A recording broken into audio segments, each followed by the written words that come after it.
Hello everyone, welcome back to another episode of r/Malicious Compliance. In today's episode, Director told me I had to prove myself for a promotion. So I proved myself to another company for a 25% base pay increase and double the bonus percent. Demand a second seat? Sure. We want you to be more visible. More visible? You got it. Before we get started, make sure to subscribe so you will never miss a video. So let's get started. Director told me I had to prove myself for a promotion. So I proved myself to another company for a 25% base pay increase and double the bonus percent. So 8+ years ago, I used to work as a business analyst for a large multinational construction materials company. I was a good employee. They were a great employer.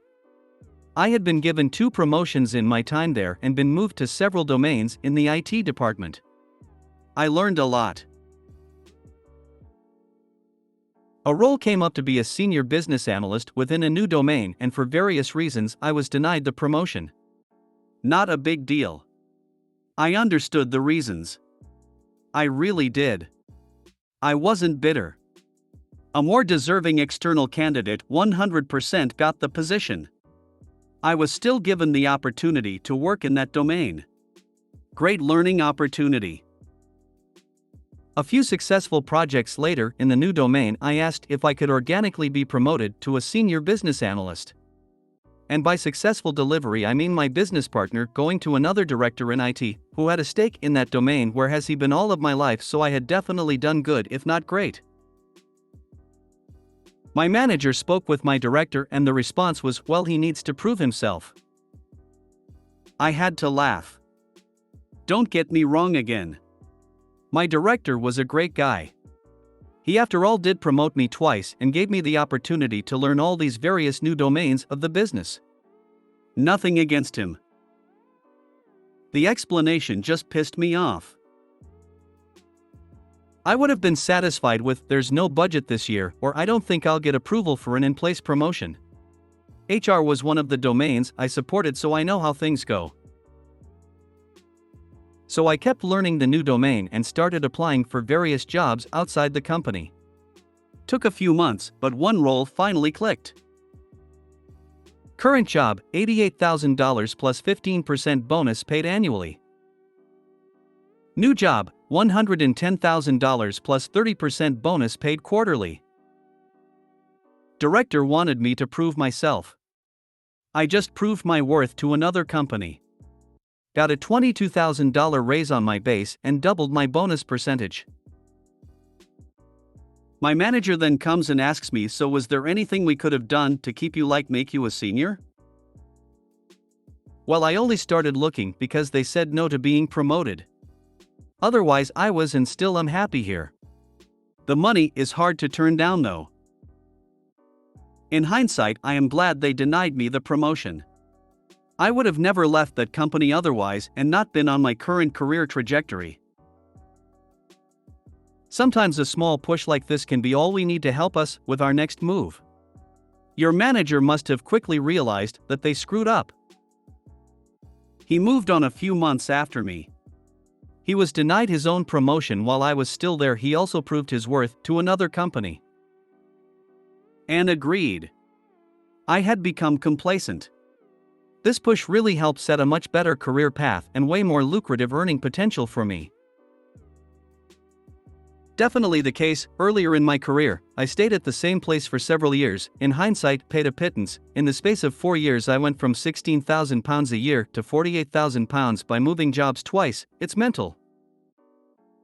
Employers love complaining that employees are no longer loyal. Well, of course not. Because employers no longer treat us well. All it would have taken to keep you would have been a title change and a small raise. Now they need to find a senior business analyst, since that was the work you were doing, title or not, while paying 25% plus more than they were paying you if they want to hire anyone. My FIL was shocked and got on his soapbox for a bit at my wife and I changing jobs every few years. Said we owed our loyalty to our employers and they'd take care of us. We're young Gen X with no pensions or job security.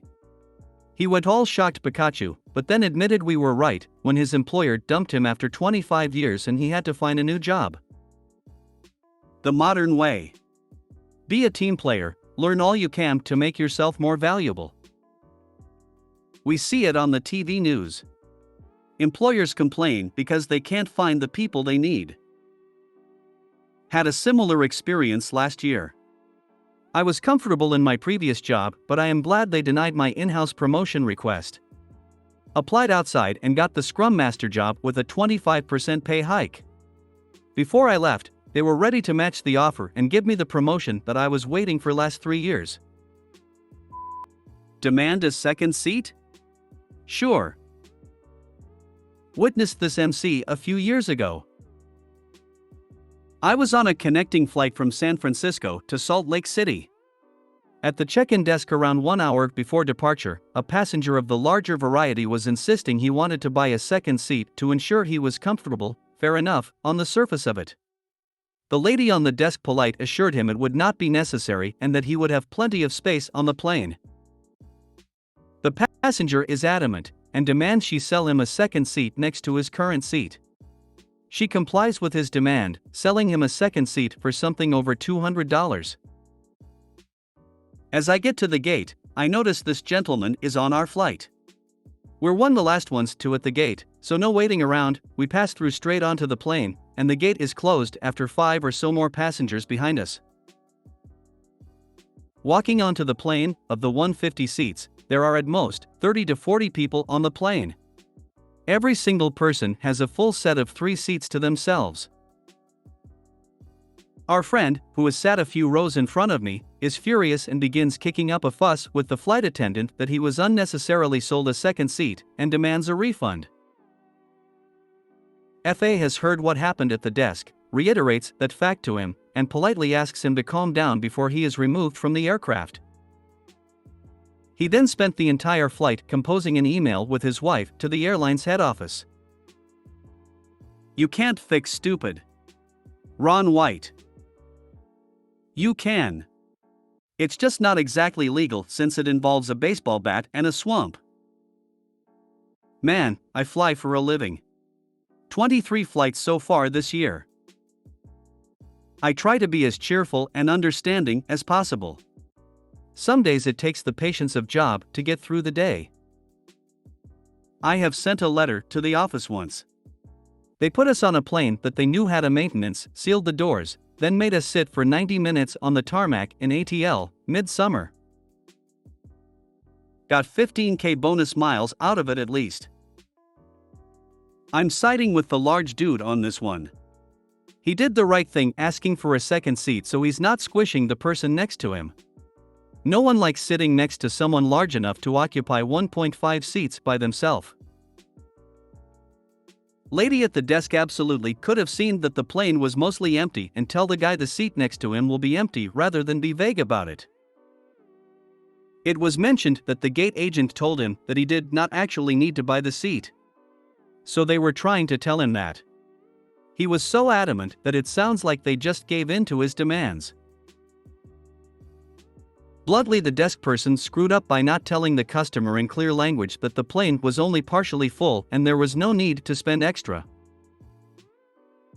They may not be allowed to bluntly put it in plain language like that. So he spent lots of his own money to make sure he, and those around him, were safe and comfortable, and the employee just let him do that? Even though she knew he wouldn't need to? This is a sad story. Fat people are often treated like shit while flying, just like this. We want you to be more visible. More visible? You got it. This story happened a few years ago while employed as a police officer in a small, rural, 15-man department.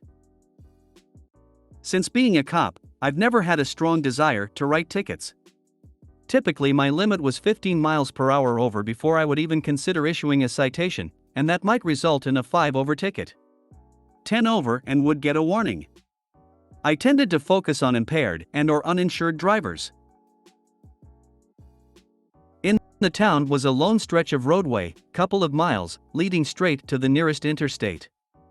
Using this road might take a few minutes off your commute to home/work, depending on the time of day.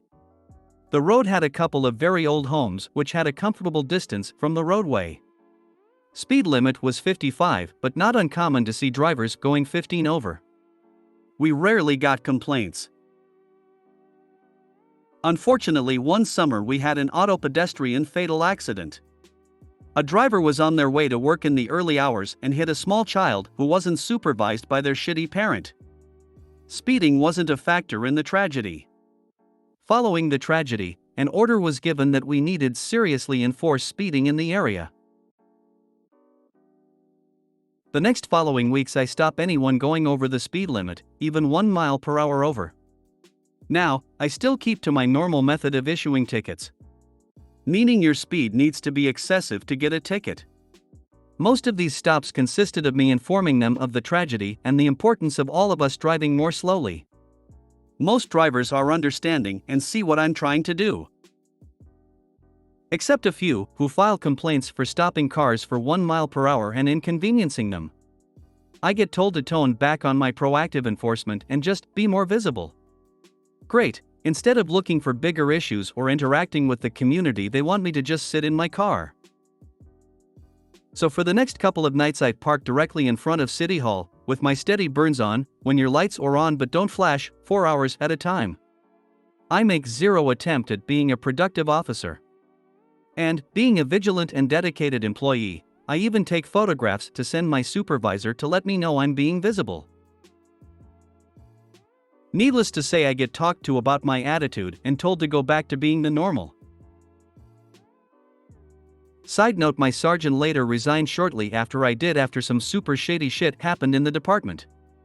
Before he left, he gave me an award for the most literal officer ever. I still have it.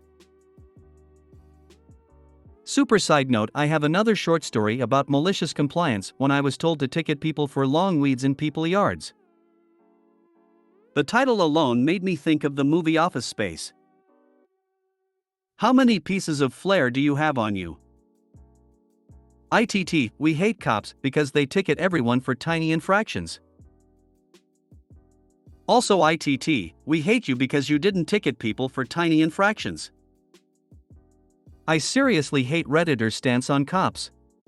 Gotta remind myself that a lot of Redditor comments come from oddball people who don't actually contribute/participate in society. I think folks don't understand the difference between stopping someone and citing them. In a poor town, it's an abuse to try to generate revenue with tickets. If you can't afford insurance, sorry, but now you're putting other folks' financial well-being at risk, so your driving behavior should be held to a strict standard. Still, you are far from the only officer I've known who gets, with extreme irony, unnecessarily pissed off when they're told what to do. Opie doesn't necessarily sound like the good guy in this, at least to me. He was when he was doing courtesy stops, and I genuinely don't get what they expected him to do when they told him to stop those and do something else. Being annoying enough to get back to normal seems reasonable to me. If you made it to the end of the video, thanks for watching. Don't forget to like, subscribe and share, and we will see you in the next video.